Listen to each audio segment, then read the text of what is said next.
Howdy everybody, welcome back to another Writing with Rick. Today we're not going to do a live writing exercise like I've been doing, but we are going to talk about an important element of your craft, and that is dialogue. People tend to either love it or hate it.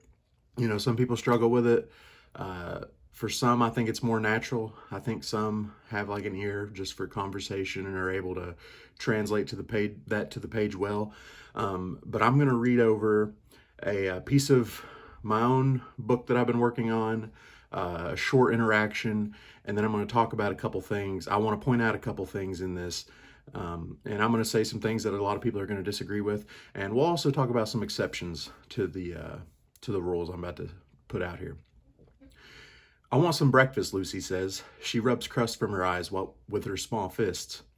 You want me to scramble you some eggs? The man has shifted his attention back to his desperate operation. The front door is propped open with a boot, allowing a little breeze to make its way into the house. The sun wasn't as gentle as the wind and seemed to have kicked the door open all on its own. I don't want eggs. I want to go to Dairy Queen. We ain't got no money to be buying Dairy Queen. I have to find a way to pay this electric bill today. You better let me make you some eggs while the stove still works. I don't want eggs, Lucy says. So, in this, the goal when you're writing is to make people forget that they're reading.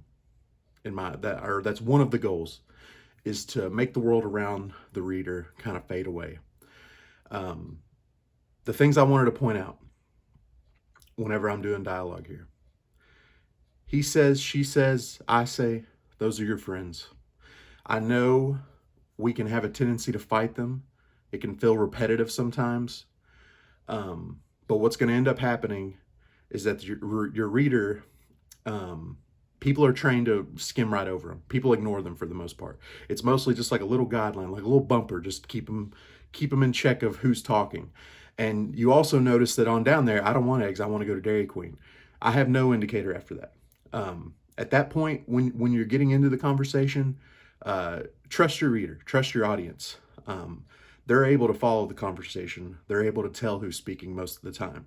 Like I said, there might be some times where you want to just give a little reminder. And another thing is action, using action to help you. It helps break it up. It can also help show who's speaking. So we said, you want me to scramble you some eggs? The man has shifted his attention back to his desperate operation.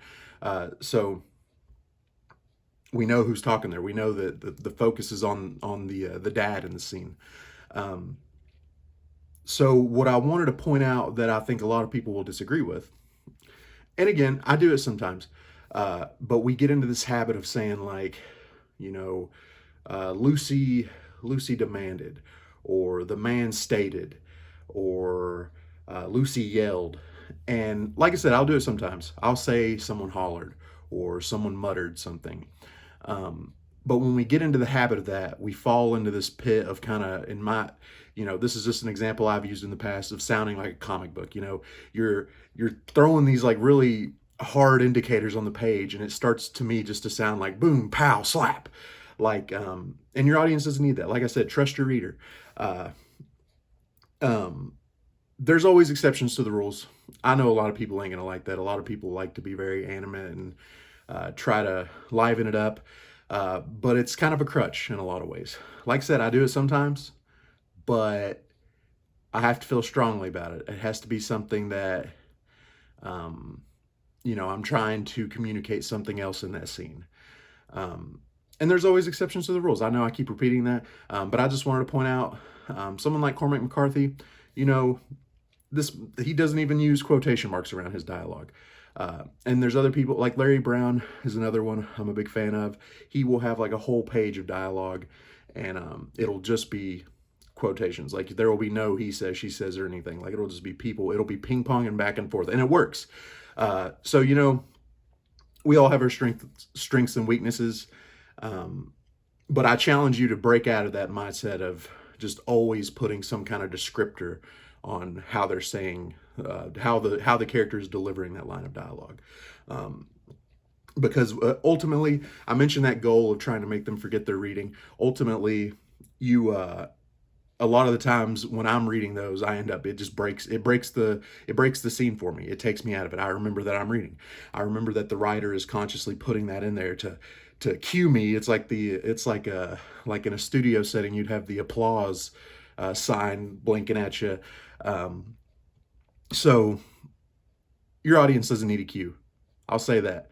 Maybe every now and then you want to throw them one, but for the most part, he says, she says, they're your friends. And if all else fails, just drop it. Just let the conversation go back and forth. I promise you, your reader can follow along. So maybe you got an opinion on this. Drop a comment. Let me know. I'd love to hear it. Hope this helps some of you out there crafting fiction, writing dialogue. And if you have any other questions, or if you like this type of video, let me know.